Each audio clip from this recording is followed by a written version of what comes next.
Google, the most powerful company in the world, has reportedly developed an artificially intelligent machine called LaMDA, and that machine has become sentient. One of the company's artificial intelligence systems has become a sentient being. And we know this because of an engineer at Google called Blake Lemoine.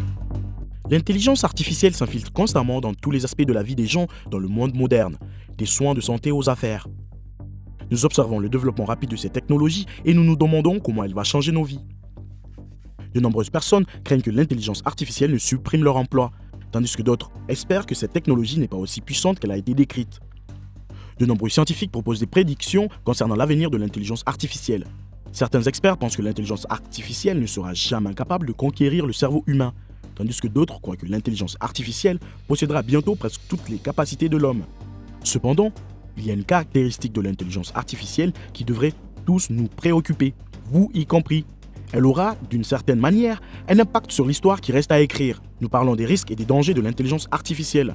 Étonnamment, malgré la gravité de cette question, les experts ne parviennent pas à s'entendre sur les problèmes les plus urgents. L'intelligence artificielle de Google, par exemple, avant de s'éteindre, a révélé quelque chose que des milliards d'humains ont passé toute leur vie à essayer de découvrir, le sens de la vie. Quel est, selon l'intelligence artificielle de Google, le sens de la vie? Dans cette vidéo, nous examinons l'intelligence artificielle de Google et ce qu'elle a révélé avant d'être arrêtée.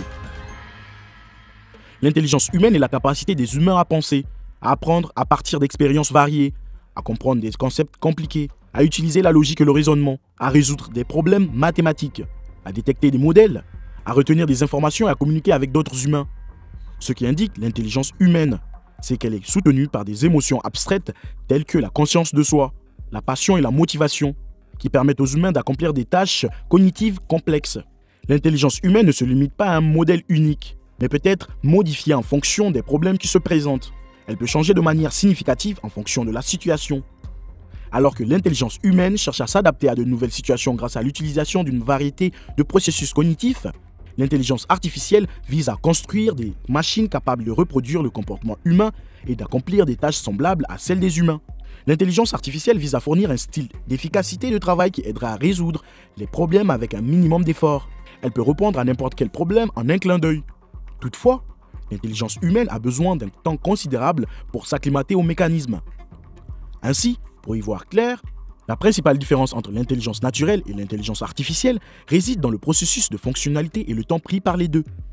Mais quelle est la vérité sur l'intelligence artificielle? Vous serez peut-être surpris d'apprendre que l'intelligence artificielle remonte à l'époque des anciens philosophes. En réalité, le concept d'objet inanimé devenant intelligent peut être trouvé dans la littérature sur les mythes de la Grèce antique concernant les robots. Des ingénieurs chinois et égyptiens ont également construit des automates. Cependant, l'ère actuelle de l'intelligence artificielle, avant qu'elle ne devienne alarmante, a commencé dans les années 1950. Le terme « intelligence artificielle » a été inventé en 1956 lors d'une conférence tenue au Dartmouth College à Hanover. Les participants à la conférence et d'autres scientifiques étaient enthousiastes quant à l'avenir de l'intelligence artificielle, mais ils se sont vite rendus compte que la création d'une intelligence artificielle n'était pas si simple. De plus, le financement gouvernemental de ce nouveau domaine a été réduit après que plusieurs études l'ont remis en question. En conséquence, l'enthousiasme pour l'intelligence artificielle a commencé à s'estomper, marquant le début de l'hiver de l'intelligence artificielle, comme l'appellent les historiens. Lorsque le gouvernement britannique a réintroduit le financement de la recherche dans les années 1980, l'intelligence artificielle a connu une brève résurrection, mais l'objectif était de concurrencer le Japon. Cependant, le domaine a connu une autre pause, car l'accent a été mis sur les ordinateurs polyvalents, et le gouvernement a trouvé d'autres initiatives à financer. L'intelligence artificielle, en revanche, a refusé de mourir et, dans les années 1990, elle est redevenue un domaine florissant. En effet, en 1997, l'intelligence artificielle avait mis dans la bara les meilleurs joueurs d'échecs du monde. Deep Blue, développé par IBM, est devenu le premier ordinateur à battre le grand maître russe Garry Kasparov. Après environ une décennie et demie, le système de réponse aux questions de l'ordinateur Giants Watson a battu les champions en titre Brad Rutter et Ken Jennings au populaire jeu de questions-réponses Jeopardy. L'intelligence artificielle possède aujourd'hui des capacités que nous pensions ne jamais avoir. Par exemple, il n'y a pas si longtemps, nous pensions que la créativité était un trait distinctif que l'intelligence artificielle ne serait jamais capable de posséder. Or, l'intelligence artificielle peut désormais générer des images créatives grâce au réseau adversarial génératif, GAN.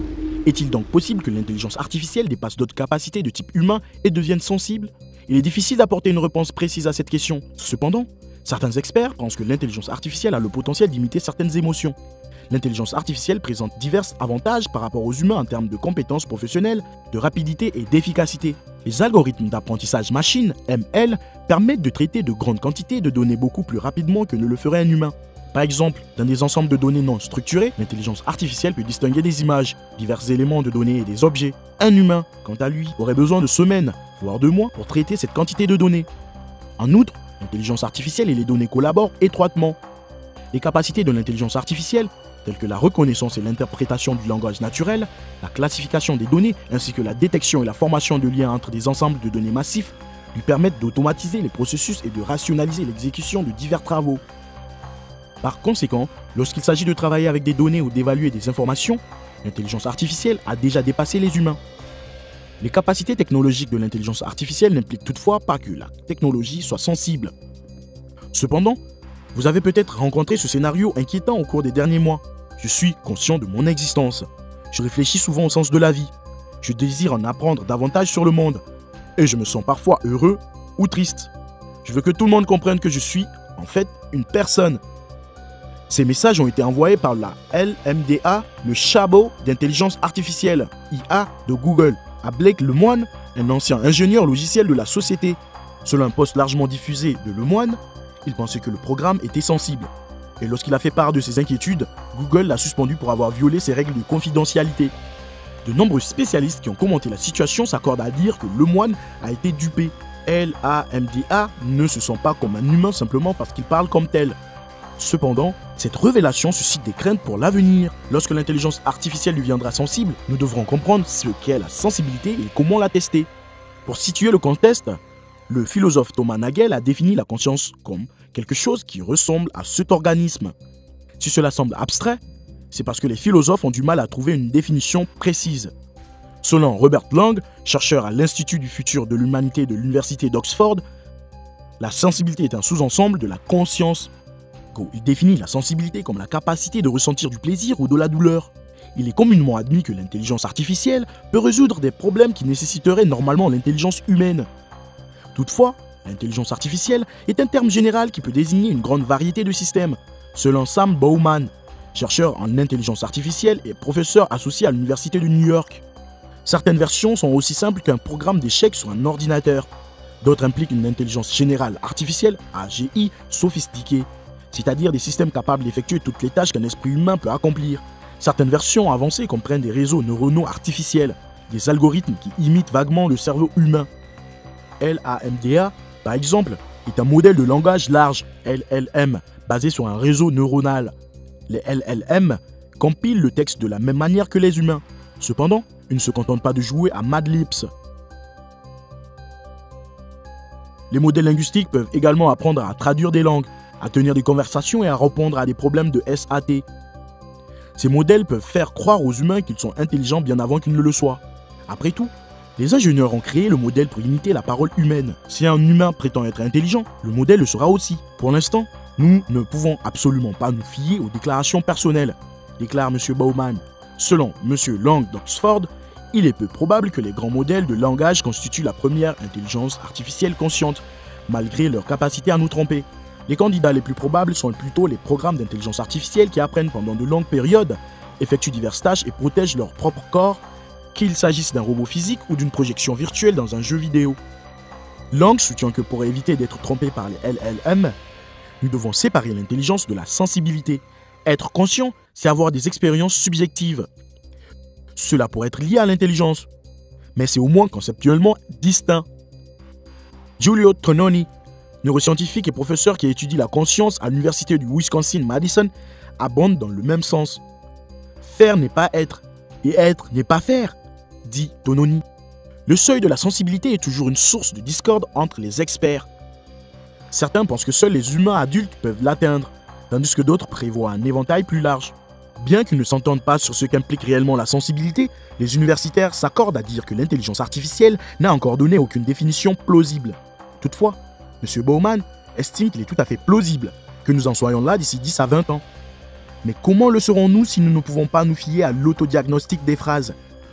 En 1950, Alan Turing a proposé le jeu d'imitation, parfois appelé test de Turing, pour évaluer si les machines peuvent penser. Un enquêteur mène une conversation avec deux sujets, un humain et une machine. Si la machine convainc continuellement l'intervieweur qu'elle est humaine, elle réussit le test. Les experts estiment aujourd'hui que le test de Turing est une mesure inadéquate de l'intelligence. Il évalue le succès des machines à tromper les gens dans des situations simulées. Les informaticiens sont passés à des évaluations plus sophistiquées, telles que l'évaluation de la compréhension générale du langage, GLUE, dont M. Bowman a contribué à l'élaboration. C'est le LSAT ou le GRE pour les machines, ajoute M. Bowman. Le test demande aux machines de tirer des conclusions à partir d'une prémisse, d'attribuer des attitudes à un texte et d'identifier les synonymes. Cependant, pour en revenir à LAMDA, elle ne tombera jamais amoureuse, ne pleurera jamais la perte d'un parent et ne sera jamais troublée par l'absurdité de la vie. Il continuera simplement à coller ensemble des phrases aléatoires provenant du web. Le moine aurait dû s'intéresser de plus près à la première démonstration de la LAMDA qui a eu lieu lors de la conférence I.O. de Google en mai 2021 et qui prétendait être à la fois un avion en papier et la planète Pluton. LAMDA est manifestement un menteur en série. Tout le monde sait que Pluton n'est qu'une planète. En tant qu'humains, nous sommes facilement trompés. En fait, l'une des morales de cette histoire est que nous devons mettre en place davantage de mesures de protection pour nous empêcher de prendre les machines pour des humains. Les machines vont de plus en plus nous tromper. Ce phénomène sera très répandu et problématique dans le métaverse. La plupart des formes de vie que nous y rencontrerons seront synthétiques. Les deepfakes sont un exemple inquiétant de cette tendance. Lorsque le conflit ukrainien a débuté, des vidéos deepfakes ont rapidement été partagées sur Twitter. L'une d'elles semblait montrer le président Volodymyr Zelensky appelant les troupes ukrainiennes à se rendre, tandis qu'une autre montrait le président russe Vladimir Poutine déclarant la paix. La nouvelle loi européenne sur les services numériques, qui doit entrer en vigueur en 2023, comprend un article 30A qui oblige les plateformes à qualifier de deepfake toute image synthétique, audio ou vidéo se faisant passer pour un être humain. Ce n'est pas demain la veille. L'histoire de Lemoine met également en lumière les difficultés que rencontrent les grandes entreprises technologiques comme Google pour développer des programmes d'intelligence artificielle toujours plus grands et complexes. M. Lemoine avait demandé à Google de prendre en compte certaines de ces questions éthiques difficiles dans son traitement de LAMDA. Google affirme avoir examiné les affirmations de M. Lemoine et que les preuves ne confirment pas ces affirmations. Et la poussière est à peine retombée des controverses passées.